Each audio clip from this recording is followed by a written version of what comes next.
नमस्कार दोस्तों, मैं सुनील दत्त अपने YouTube चैनल गिनतारा में आप लोगों का स्वागत करता हूं। आज के इस वीडियो में हम कुछ छोटे छोटे पॉइंट को डिस्कस करेंगे। वो पॉइंट मैंने नोट किया है पहले से ही।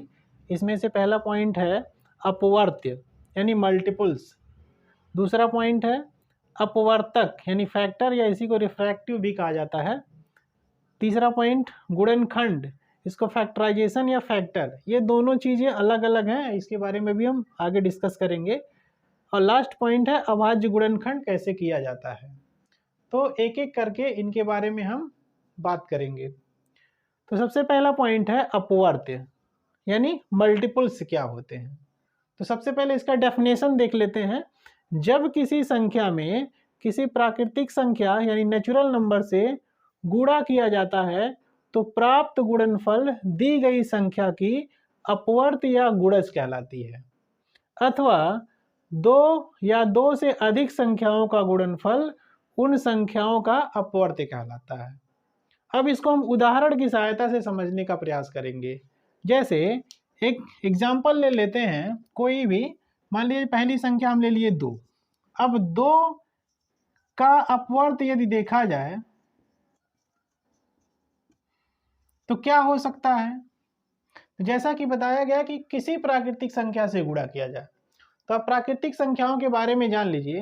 प्राकृतिक संख्याएं 1 2 3 4 5 6 इस तरह से अनंत तक हो सकती हैं। तो यहाँ से यदि 2 में हम 1 से गुणा करेंगे तो हो जाएगा 2, 2 में 2 का गुणा करेंगे तो 4, 2 में 3 का गुणा करेंगे तो 6, 4 का गुणा करेंगे तो 8, 5 का गुणा करेंगे तो 10। इस तरह से आगे संख्याएं मिलती जाएंगी।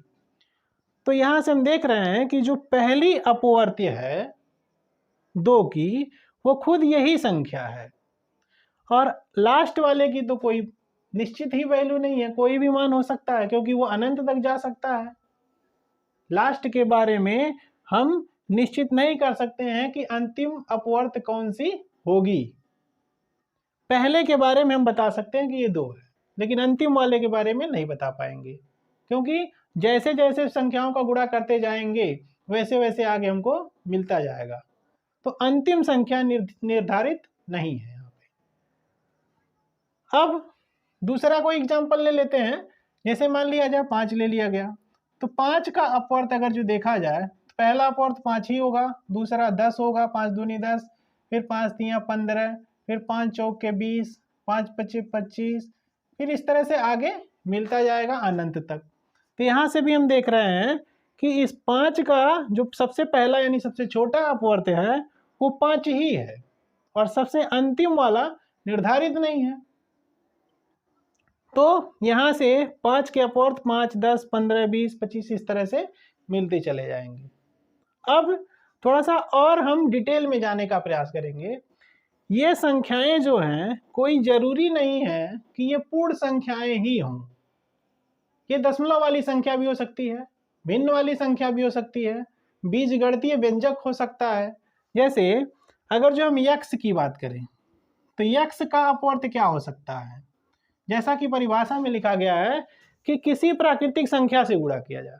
तो मान लिया जाए हम यक्ष में 1 का गुणा किए तो ये यक्ष ही आएगा। यक्ष में 2 का गुणा करें 2 यक्ष आएगा। यक्ष में 3 का गुणा करें 3 यक्ष आएगा। तो इस तरह से यक्ष, 2x, 3x, 4x, 5x ये सारे के सारे यक्ष के मल्टीपल्स होंगे, यानी यक्ष का अपवर्त्य होगा। अब अगर जो भिन्न वाली संख्या हम ले लें, जैसे मान लिया जाए 1/2 ले लिया गया। अब 1/2 का अपवर्त्य क्या होगा। 1/2 के अपवर्त्य की बात करें तो क्या होगा। 1/2 का अपवर्त्य 1/2 पहली संख्या होगी, अगर जो 1 से गुणा करेंगे तो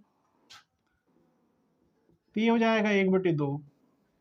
दूसरी संख्या की बात करें तो 1/2 गुणे 2 करेंगे तो 1 आ जाएगा। तो ये दूसरी संख्या हो गई। फिर तीसरी संख्या की बात करें 1/2 गुणे 3 करें तो ये 3/2 आ जाएगा। तो इस तरह से 1/2, 1, 3/2 ये सारे के सारे 1/2 के अपवर्त्य होंगे।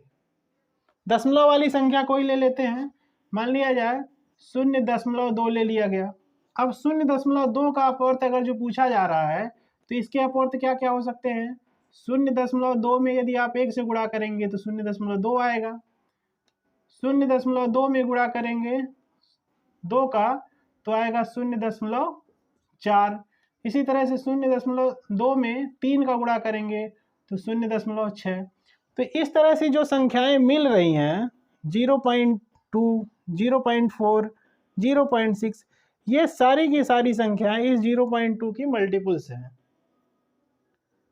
तो इस तरह से संख्याएं पूर्ण भी हो सकती हैं, बीजगणितीय व्यंजक भी हो सकता है, भिन्न भी हो सकता है और दशमलव भिन्न भी हो सकता है। साधारण भिन्न और दशमलव भिन्न कुछ भी हो सकता है, कोई जरूरी नहीं है कि यही संख्याएं मल्टीपल्स होंगी। तो यहाँ से हम यहाँ देख रहे हैं परिभाषा के अनुसार ये सारे के सारे जो संख्याएं हमको मिल रही हैं वो इसकी अपवर्त या गुणज कहलाएंगी। अब ये जो दूसरा डेफिनेशन दिया गया है अथवा करके, इसको हम समझने का प्रयास करेंगे कि ये कैसे अपवर्त या गुणज बन रहा है। जैसे मान लिया जाए 20 को यदि देखा जाए तो 20 को 2 गुणे 10 लिखा जा सकता है। 2 दाएं 20 या 10 दूनी 20। तो ये 2 से कट जा रहा है, 2 के पहाड़े में 20 आएगा, 10 के भी पहाड़े में 20 आएगा। तो ये 2 और 10 जो हैं इन दोनों के मल्टीपुल 20 होंगे। 2 का भी मल्टीपुल 20 होगा, 10 का भी मल्टीपुल 20 होगा। इसी तरह से 20 को हम ऐसे भी लिख सकते हैं 20 बराबर 4 गुणे 5। तो ये 20 जो है 4 का भी मल्टीपुल होगा, 5 का भी मल्टीपुल होगा। मान लीजिए दूसरी संख्या ले लिए 15। 15 को हम 1 गुणे 15 भी लिख सकते हैं, 3 गुणे 5 भी लिख सकते हैं। तो यहां से देख रहे हैं कि 1 का मल्टीपुल 15 है, फिर 15 का मल्टीपुल 15 है, 3 का मल्टीपुल 15 है, 5 का मल्टीपुल 15 है। तो यहाँ पे वही लिखा गया कि 2 या 2 से अधिक संख्याओं का गुणनफल उन संख्याओं का अपवर्त कहलाता है। तो इसमें अभी 2 ही संख्याएं लिखी गई हैं। एक तीसरा ले लीजिए, मान लिया जाए 2 गुणे 3 गुणे 4 लिखा हुआ है, या इसको 5 कर लेते हैं। तो यहां से देखिए 2 3 6 और 6 5 30, ये जो 30 आ रहा है इस 2 का भी मल्टीपुल होगा, 3 का भी मल्टीपुल होगा, 5 का भी मल्टीपुल होगा। 2 3 6 की बात करें तो 6 का भी मल्टीपुल होगा, 5 दूनी 10, 10 की बात करें तो 10 का भी मल्टीपुल होगा, 5 3 15, 15 की बात करें तो 15 का भी मल्टीपुल होगा। तो इस तरह से संख्याओं को अगर जो गुणा के रूप में लिखा गया है तो जितने भी पार्ट्स इधर लिखे गए हैं इन सभी का मल्टीपुल ये होगा। ये डेफिनेशन है सेकंड वाला। अब इस पॉइंट्स को हम थोड़ा सा ध्यान से देखेंगे। प्रत्येक संख्या स्वयं का एक अपवर्त होती है। जैसे यहाँ पे अगर जो हमने 2 लिखा था तो 2 का सबसे पहला जो मल्टीपल मिल रहा था वो 2 ही मिल रहा था, क्योंकि 2 में जब हम 1 का गुणा कर रहे थे तो 2 लिख रहे थे। तो प्रत्येक संख्या स्वयं का एक अपवर्त होती है, यानी 2 का अपवर्त खुद है। अगला पॉइंट, प्रत्येक संख्या 1 की अपवर्त होती है। 1 के पहाड़े में सभी आ जाएंगे। जैसे मान लिया जाए 1 में 1 का गुणा किया 1 आया, 1 में 2 का गुणा किया गया 2 आया, 1 में 3 का गुणा किया 3 आएगा। तो आप देख रहे हैं 1 के मल्टीपल में सारी संख्याएं आ जाएंगी। जैसे मान लिया जाए 15/17 लिख दिया गया, तो इसको ऐसे भी लिखा जा सकता है 1 गुणे 15/17। तो अभी जैसे यहाँ पे बताया गया है उसको देखा जाए तो 1 का मल्टीपल 15/17 होगा। तो वही यहाँ पे कहा है कि प्रत्येक संख्या 1 की अपवर्त होगी। तो यहां से 1 का अपवर्त ये है। नेक्स्ट पॉइंट, किसी संख्या के असंख्य अपवर्त होते हैं तथा सबसे छोटा अपवर्त स्वयं वह संख्या होती है। अभी जैसे इसके पहले बताया गया है कि 2 के मल्टीपल में 2 4 6 8 10 12 अनंत तक मिलते चले जाएंगे। तो वहां से हम देख सकते हैं कि उसके अनंत मल्टीपल मिल रहे हैं। और उसमें जो सबसे छोटा अपवर्त होता है वो खुद वही संख्या होती है। जैसे 2 से स्टार्ट करेंगे अनंत तक जाएंगे तो सबसे पहला क्या हुआ 2, तो सबसे छोटा अपवर्त 2 होगा। अब हम दूसरा पॉइंट देखेंगे कि अपवर्तक क्या होता है। तो अपवर्तक को अंग्रेजी में फैक्टर या रिफ्रैक्टिव कहा जाता है। इसका डेफिनेशन है कोई संख्या जिन जिन संख्याओं से पूरी पूरी विभाजित होती है उन संख्याओं को दी गई संख्या की अपवर्तक कहते हैं। मतलब जैसे मान लिया जाए यदि हम 2 को ले लें तो 2 में किससे किससे भाग चला जाएगा, तो 2 में 1 से भी भाग चला जाएगा, 1 से तो कोई संख्या कट सकती है, तो इसका पहला अपवर्तक हो जाएगा 1। फिर 2 से भी कट सकता है, तो ये दूसरा अपवर्तक हो गया 2। अब यहां से देखा जाए तो 2 किसी और संख्या से नहीं कट सकता है। किसी और संख्या से यदि भाग दें तो ये कभी भी नहीं कटेगा, यानी पूरी पूरी संख्या यानी प्राकृतिक संख्या। तो 1 और 2 के अलावा कोई ऐसी संख्या नहीं है जिससे इसमें भाग दें तो ये पूरा पूरा विभाजित हो जाए। तो ये 1 और 2 इस 2 के अपवर्तक कहलाएंगे, यानी ये अपवर्तक हैं इसके। अपवर्तक को हम भाजक भी कहते हैं, इसे हम भाग देते हैं। तो 2 का अपवर्तक हो गया 1 और 2। यदि इसी तरह से हम 6 ले लें तो 6 में किससे किससे भाग चला जाएगा, पूरा पूरा। तो पहली संख्या होगी 1, दूसरी संख्या होगी 2, तीसरी संख्या होगी 3, फिर ये 6।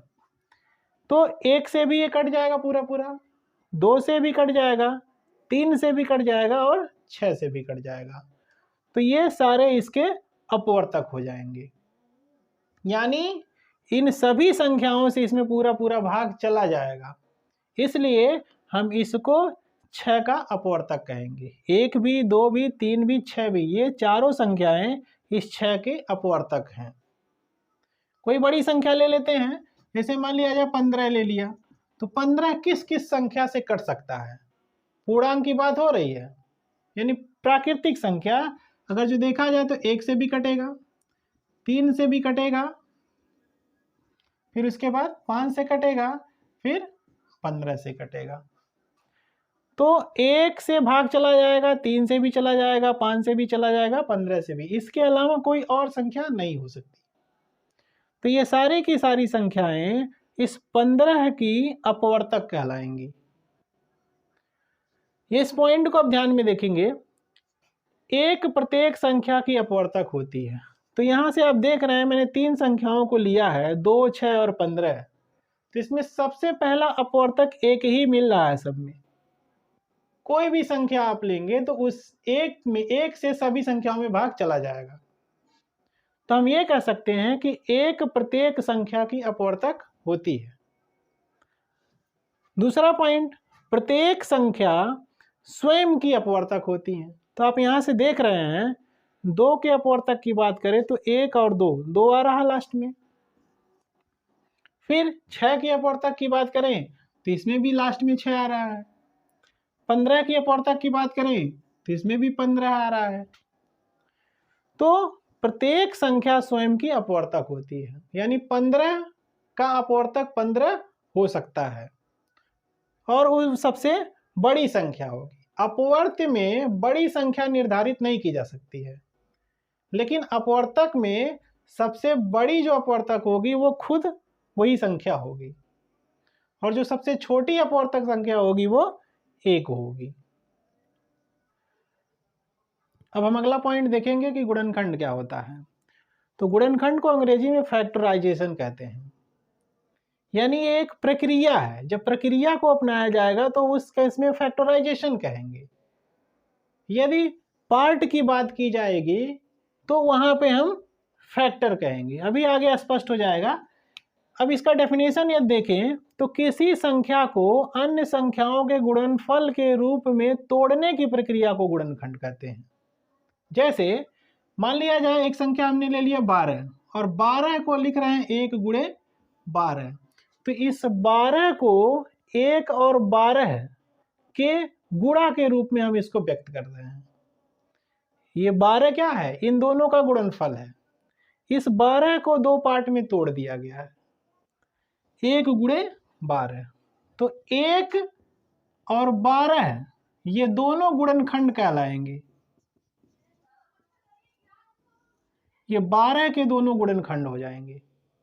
इस तरह से यदि 12 को 2 गुणे 6 लिखा जा रहा है तो ये दोनों गुणनखंड कहलाएंगे। 12 को 3 गुणे 4 लिखा जा रहा है तो ये दोनों गुणनखंड कहलाएंगे। तो हम देख रहे हैं कि यदि किसी संख्या को 2 या 2 से अधिक संख्याओं के गुणा के रूप में व्यक्त किया जाता है, जैसे 1 गुणे 12 कर दिया गया, 2 गुणे 6 कर दिया गया, 3 गुणे 4 कर दिया गया, तो ये 3 4 2 6 1 12 इस 12 के गुणनखंड है। तो जब गुणनखंड यहाँ पे बात किया जाए 1 और 12 को, तो ये फैक्टर होगा। और ये जो प्रक्रिया कर रहे हैं तोड़ने की प्रक्रिया, उसको हम फैक्टराइजेशन कहते हैं। अब एक दूसरा एग्जाम्पल लेते हैं। मान लिया जाए इसको लिख लिया जा रहा है 15। 15 के लिए हम इसको ऐसे भी लिख सकते हैं 1 गुणे 3 गुणे 5। 15 को 3 संख्याओं के गुणा के रूप में लिख दिया गया। 1 गुणे 3 गुणे 15 गुणा करेंगे तो यही आएगा। 5 3 15, 15 कम 15। तो ये 1 3 और 5 ये सभी 15 के गुणनखंड कहलाएंगे। 15 के गुणनखंड। तो ये होता है गुणनखंड की परिभाषा, यानी किसी संख्या को 2 या 2 से अधिक संख्याओं के गुणा के रूप में लिखना, उसको तोड़ना। गुणनखंड यानी गुणा को खंडों में व्यक्त करना, वही कहलाता है गुणनखंड। तो ये हो गया आपका गुणनखंड। अब हम देखेंगे कि अभाज्य गुणनखंड क्या होता है। अभाज्य गुणनखंड को अंग्रेजी में प्राइम फैक्टराइजेशन कहते हैं। इसका मतलब क्या होता है, इसको समझने से पहले अभाज्य संख्या के बारे में हम जान लें कि अभाज्य संख्याएं क्या होती हैं। अभाज्य संख्याएं वे संख्या होती हैं जिनके केवल और केवल 2 अपवर्तक होते हैं।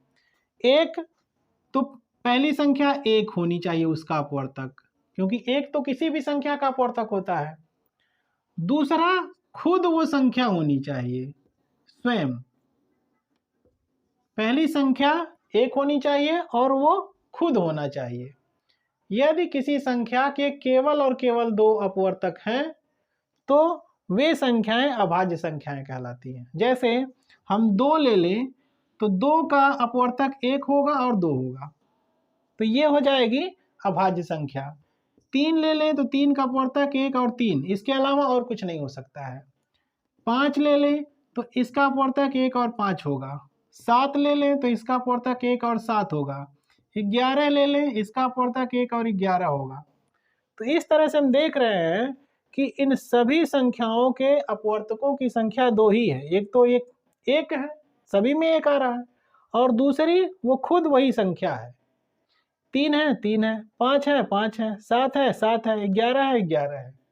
यानी दोनों अपवर्तक जो होने चाहिए उसमें से पहली संख्या 1 होनी चाहिए और दूसरी संख्या वो संख्या स्वयं होनी चाहिए। अब हम देखेंगे कि अभाज्य गुणनखंड कैसे करते हैं। जैसे कोई संख्या हम ले लें, मान लिया जाए एक संख्या 12 ही ले लिया जाता है, तो 12 को पार्ट में हम तोड़ेंगे और जितने भी पार्ट टूटने चाहिए वे सभी के सभी अभाज्य संख्या होनी चाहिए। जैसे 12 किससे किससे कटेगा, तो 1 से भी कटेगा, 2 से भी कटेगा, 3 से भी कटेगा, 4 से भी कटेगा, 6 से भी कटेगा और 12 से भी कटेगा। ये रहे इसके अपवर्तक, ये भाज्य हैं। तो हमको अभाज्य के रूप में उसको व्यक्त करना है। तो कैसे व्यक्त करेंगे? तो देखिए, इसका एक तरीका होता है जिसको ट्री फैक्टर्स कहते हैं। इस तरह से 12, अब सबसे पहले हम उसको 2 से डिवाइड करना शुरू करेंगे।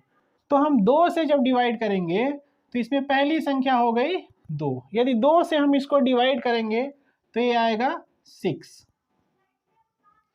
तो ये अभाज्य संख्या हो गई। अब 6 को हम डिवाइड करेंगे 2 से, देखेंगे कट रहा है कि नहीं कट रहा है। तो 2 से डिवाइड करेंगे तो ये कट जाएगा। तो 2 3 6, तो ये यहाँ पे 3 आ गया। तो यहाँ से हम देख रहे हैं कि यह भी अभाज्य है, यह भी अभाज्य है। अब इसको किसी दूसरी संख्या से काटने की आवश्यकता नहीं है। तो यदि हम 12 का अभाज्य गुणनखंड करें तो इसको हम ऐसे लिख सकते हैं, 12 बराबर 2 गुणे 2 गुणे 3। ये जो आया ये 12 का अभाज्य गुणनखंड आया। क्यों? क्योंकि देखिए यहाँ पे यह भी अभाज्य है, यह भी अभाज्य है, यह भी अभाज्य है।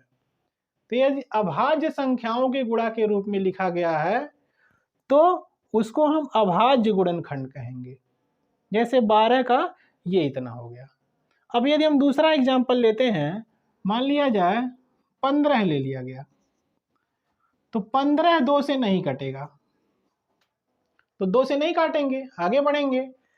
3 से चेक करेंगे तो 3 से काटेंगे, 3 5 15, तो 3 भी अभाज्य है, 5 भी अभाज्य है, तो इसको काटने की जरूरत नहीं है।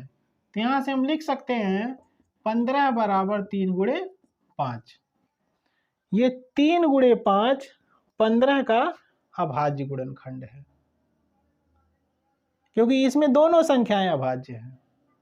अब एक और एग्जाम्पल लेते हैं, जैसे मान लिया जाए 18 ले लिया गया। 18 में क्या होगा, 2 से काटना शुरू करेंगे तो 2 से कट जाएगा 18, तो यहाँ से 2 से काटेंगे तो 2 9 18। तो ये अभाज्य है, इसको हम घेरते चले। घेरने से हमको पता चल जाएगा कि इसको अब नहीं विभाजित करना है, तोड़ना नहीं है। अब ये टूट गया है, हमको इसको तोड़ना है, तो ये 2 से नहीं कटेगा। अब हम 3 से चेक करेंगे तो 3 से कट जाएगा, 3 3 9। तो ये दोनों अभाज्य संख्याएं हमको मिल गई। अब यहीं पे हम लिख देंगे कि 18 बराबर 2 गुणे 3 गुणे 3, ये अभाज्य गुणनखंड के रूप में हो गया। 2 3 3 ये गुणनखंड है, गुणनखंड होने के साथ साथ ये अभाज्य गुणनखंड है। जैसे हम 18 को 2 गुणे 9 भी लिख सकते हैं, तो क्या ये अभाज्य गुणनखंड है? नहीं है। क्यों? क्योंकि 2 तो अभाज्य है लेकिन 9 अभाज्य नहीं है। ये केवल गुणनखंड है, न कि अभाज्य गुणनखंड। तो अभाज्य गुणनखंड ये है। एक एग्जाम्पल और लेते हैं, मान लिया जाए 125 ले लिया गया। अब ये जो 125 है 2 से कटेगा नहीं, 2 से नहीं कटेगा, 3 से भी नहीं कटेगा, 4 से भी नहीं कटेगा, ये 5 से कटेगा। तो ये हो जाएगा, 5 से भाग करेंगे इसमें तो 25 आएगा, तो ये 5 अभाज्य है। अब इस 25 को तोड़ेंगे तो ये 5 के अलावा किसी और से नहीं कटेगा, तो 5 5 25। अब आप देख रहे हैं कि ये तीनों अभाज्य है, तो यहाँ से लिख सकते हैं 125 बराबर 5 गुणे 5 गुणे 5। ये तीनों अभाज्य संख्याएं हैं, इसलिए इस गुणनखंड को हम अभाज्य गुणनखंड कहेंगे।